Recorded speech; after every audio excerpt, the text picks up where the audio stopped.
پہلے supreme court پھر یہاں پھر سپریم کورٹ اور پھر یہاں، یہ بتائیے گا کہ آپ کی آج پٹیشن تھی پولیس کے اگینسٹ جو آپ کے خلاف ایف آئی آرز دی جا رہی ہیں اور Lahore high court Rawalpindi bench کا، اس کا کیا بنا؟ دیکھیں، پہلے تو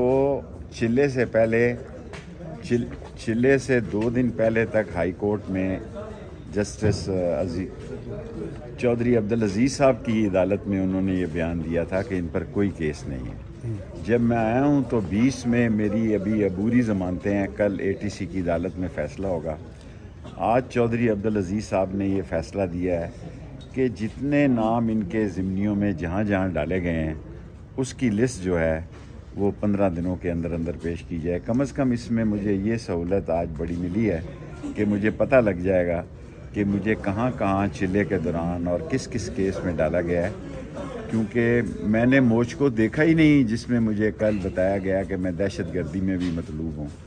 جو شخص پیدائش سے لے کے اس عمر تک کسی شہر میں بھی نہیں گیا، اس پر بھی آپ دہشت گردی کا مقدمہ کریں گے تو یہ افسوسناک بات ہے۔ شیخ صاحب، ابھی سٹیٹس کیا ہے؟ آپ تو دہشت گردی کی جو دفعات کے تحت مقدمات ہیں ان پہ عبوری ضمانت پر ہیں۔ کل پتہ لگ جائے گا جی، بنیادی ضمانتیں تو راولپنڈی شہر کی ہیں، اس میں کیا فیصلہ آتا ہے اے ٹی سی کی عدالت میں۔ اور باقی جو کہہ رہے تھے ووٹ کو عزت دو، وہ بھی بلاول نے انوکھا لاڈلا سے چھین لیا ہے۔ شیخ صاحب، اور یہ روز کہتے تھے ووٹ کو عزت دو، کل ایبٹ آباد میں اس نے بھی کہہ دیا ہے کہ مجھے بھی عزت دو اور ووٹ بھی مجھے دو۔ شیخ صاحب، آپ نے کہا کہ آپ خاموش ہیں یا میاں نواز شریف تو آپ بولنا شروع ہو گئے۔ بس میں بھی اب آہستہ آہستہ بولنا شروع ہو گیا ہوں۔ 1 جنوری سے انشاءاللہ میں پاکستان کے تمام پریس کلبوں کا دورہ کر رہا ہوں، کیونکہ 15 دنوں کے اندر لسٹ آ جائے گی کہ میں کہاں کہاں مجھے کیسز میں ڈالا گیا ہے۔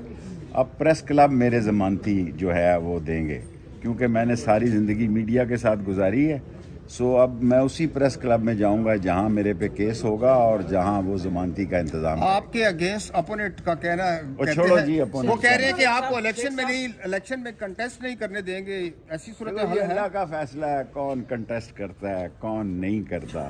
کل کس نے دیکھی ہے؟ ایک دم آتا ہے دوسرا دم نہ آئے، یہ اللہ کا فیصلہ ہے۔ اگر الیکشن ہو رہے ہیں اور الیکشن تک میں باہر ہوں یا جیل میں بھی ہوں، میں نے 4 لوگوں کو اپنے اسٹام لکھ کر دے دیے ہیں، جس میں کھوسا صاحب بھی شامل ہیں، جس میں سردار رازق صاحب شامل ہیں، جس میں اعتزاز احسن شامل ہیں، جس میں راجہ صاحب اکرم صاحب کے بیٹے جو سلمان اکرم راجہ صاحب شامل ہیں اور سرجیل شامل ہیں۔ 5 آدمیوں کو میں نے اسٹام لکھ کر دے دیے ہیں، وکالت نامے میں دستخط کر دیے ہیں کہ اگر میں جیل جانے جاتا ہوں، اگر جیل سے مجھے الیکشن لڑنا پڑتا ہے تو وہ میرے اٹارنی ہوں گے۔